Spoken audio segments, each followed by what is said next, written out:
Bom dia, alunos! Nós falamos nas aulas anteriores sobre a herança genética do sangue, o sistema ABO. E agora nós vamos falar do que vocês sempre perguntam, e o positivo e o negativo, que está relacionado ao que nós conhecemos como sistema RH, que também obedece à primeira lei de Mendel. O sistema RH ele foi descoberto em 1940 por Landstern e Alexander.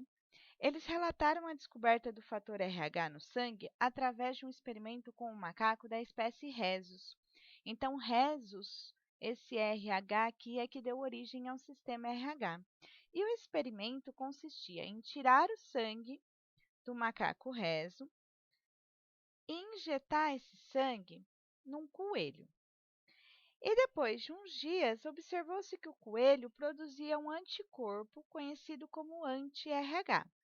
Então, esse anti-RH ele foi retirado do sangue do coelho e ele foi adicionado em três pocinhas de sangue diferentes. Na verdade, em vários grupos de pocinhas de sangue diferentes, mas nós podemos dividir em três grupos. Os macacos, o sangue dos macacos, quando encontraram com o anti-RH, todos eles aglutinaram. Isso quer dizer que 100% dos macacos do sangue aqui testado tinha o fator RH, que é uma proteína presente nesse sangue, e dos seres humanos, 85% das amostras tinham aglutinado, o que demonstrou ser uma reação positiva para o fator RH. Quer dizer que o anti-RH adicionado aqui, ele encontrou com uma proteína chamada proteína fator RH e aglutinou, formou essas bolinhas. E 15% não demonstrou essa reação, portanto, não tinha essa proteína. E assim nós descobrimos que 85% da população humana é RH positivo e 15% negativo. O que significa você ser RH positivo ou RH negativo? Significa que quando você é RH positivo, é porque as suas hemácias possuem uma proteína, um antígeno, chamado fator RH, que aqui está representado nesse desenhinho azul. Quando você é negativa, você não tem essa proteína, esse fator RH na sua hemácia. Então, a ausência do fator RH, a ausência do antígeno RH. E o que determina que você vai ter ou não esta proteína é o seu gene. Você tem dois, um que você recebeu do pai e um da mãe. Quando você tem o gene errão e o gene errão, ou seja, você recebeu o errão do pai e o errão da mãe, o errão é o gene que manda você ter a proteína fator RH. Como você tem as duas opiniões mandando ter essa proteína, você nasce RH positivo. Quando você recebe o gene errão mais o Rzinho é o gene que não manda você ter o fator RH. Ele manda você não ter. Mas o Rzão, ele é dominante com relação ao Rzinho. Então, você nasce RH positivo. Quando você tem os dois genes Rzinho, os dois mandam você não ter o fator RH e você nasce RH negativo.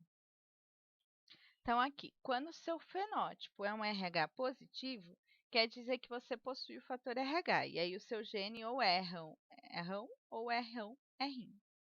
E quando o seu fenótipo é RH negativo, é porque você é errinho. E aí, como que eu descubro isso, né, na análise de heredograma? Vamos pegar aqui uma canetinha e vamos fazer o seguinte. Vamos supor que tem aqui um pai casado aqui com a mãe. E esse casal tem um menino e uma menina. E nós vamos colocar aqui o fator RH, se ele é positivo ou negativo. Então, o pai é negativo, a mãe é positiva. e as duas crianças são negativas. O que significa isso? Para o pai ser negativo é porque ele tem um errinho, errinho. Mas para a mãe ser positiva é porque ela tem pelo menos um errão. Porém, os dois filhos são negativos, então os dois filhos têm que ser errinho, errinho.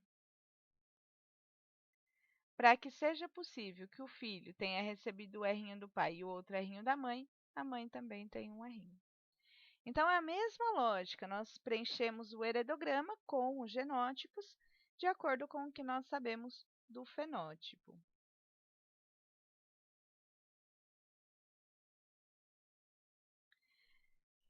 A diferença é que no plasma sanguíneo não existe o anticorpo anti-RH naturalmente.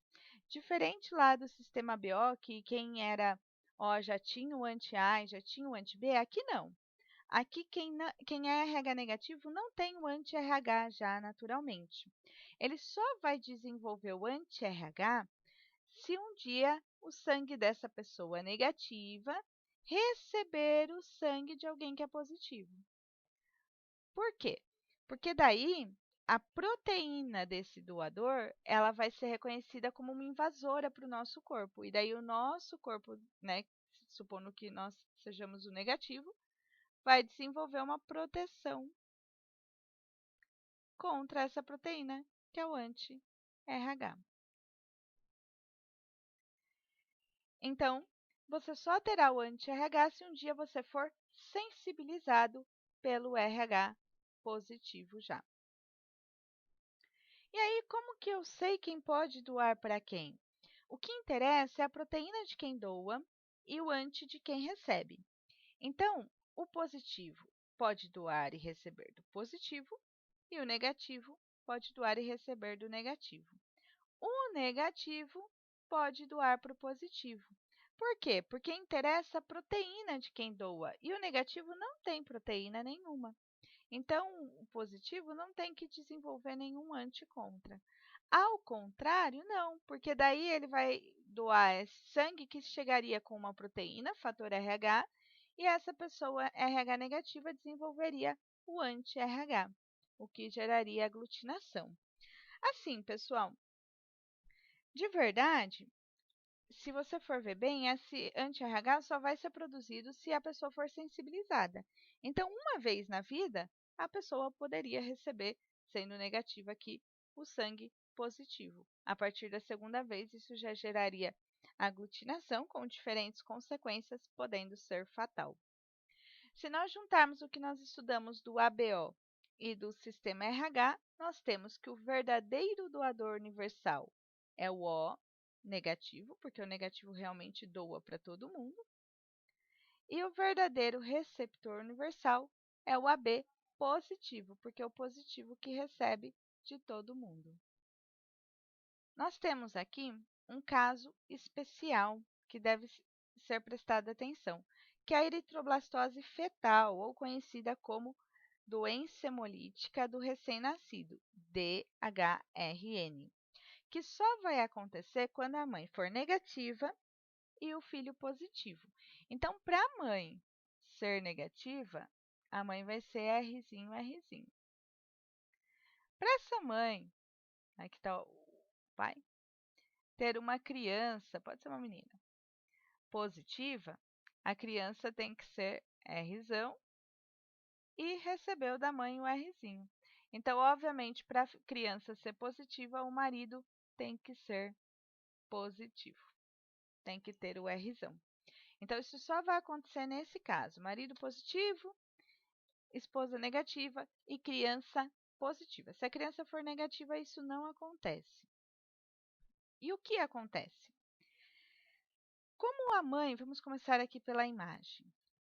Como a mãe, ela é negativa, essa mãe, ela não conhece a proteína fator RH. E aí ela está grávida de uma criança positiva. Então, às vezes, pode acontecer de uma parte do sangue do feto escapar para o organismo materno. Isso pode acontecer principalmente durante o parto. E aí, quando o sangue positivo da criança entra no sangue negativo da mãe, o corpo da mãe estranha isso. Ele conhece a proteína fator RH como algo estranho e começa a fabricar o anti-RH. Mas ok, não acontece nada na primeira gravidez, porque não deu tempo, a criança já nasceu até essa fabricação acontecer, nada aconteceu com a criança. Porém, a mãe já está sensibilizada. Então, se ela engravidar novamente de um filho positivo, se for negativo não, mas se for positivo, a mãe vai passar esses anticorpos, assim como a mãe passa outros anticorpos para o bebê. O problema é que quando ela passar esses anticorpos para o bebê, o anti-RH vai combater o fator RH, a proteína presente no sangue do bebê. E aí isso gera prejuízos para a criança. Então, que tipo? Então, aqui ocorre alguns dias antes do nascimento ou durante o parto, ocorre o feto mandar um pouquinho de sangue para a mãe, estimulando ela a produzir o anti-RH. Como a produção não é imediata, nada ocorre para o primeiro filho. Na segunda gravidez do filho positivo, o anti-RH da mãe vai para o feto e destrói as hemácias, os glóbulos vermelhos do bebê. Quando isso acontece, essas hemácias que foram destruídas, elas vão ser fagocitadas. E a criança, ela pode nascer com anemia, que é a falta dos glóbulos vermelhos para fazer o transporte ali de oxigênio, faltando hemoglobina.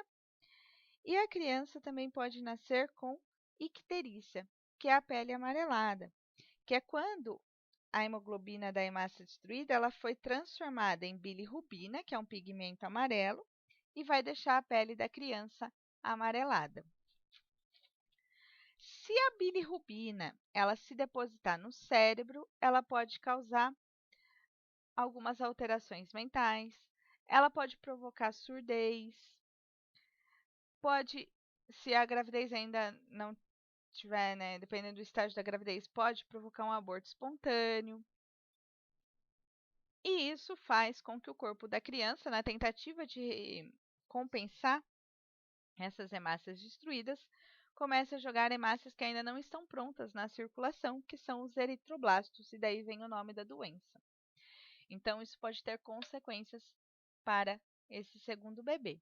Então, para evitar isso, quando acontece da mãe ser negativa e ter um filho positivo, logo após o primeiro parto,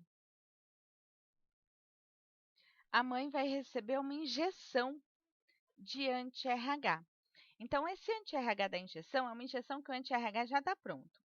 E aí, o que vai acontecer? Quando a mãe receber essa injeção de anti-RH, vamos imaginar aqui, né? A mãe recebeu a injeção do anti-RH. O anti-RH faz aqui como se fosse uma barreira. Ele já vai destruindo essas células positivas da criança e o corpo da mãe nem chega a conhecê-las. Se o corpo da mãe não conhece, ele não consegue fabricar o anti-RH. E aí a mãe não fica sensibilizada. E quando ela tiver uma segunda gravidez do filho positivo, é como se tivesse sido a primeira. Então, essa é uma maneira de evitar que a segunda criança sofra essas consequências. Quando a mãe é positiva, né, o processo inverso disso, a mãe positiva e a criança negativa, não vai ter problema. A criança negativa não haverá problemas. Porque a produção de anti pelo corpo da criança, ela só vai ocorrer 6 meses após o nascimento. Então, o corpo da criança não tem como reconhecer que o fator RH da mãe é uma ameaça e produzir o anti-RH a tempo de causar problema. Não causa problema nenhum. Esse é o sistema RH, se a criança é positiva ou negativa. Continuamos no próximo vídeo, pessoal.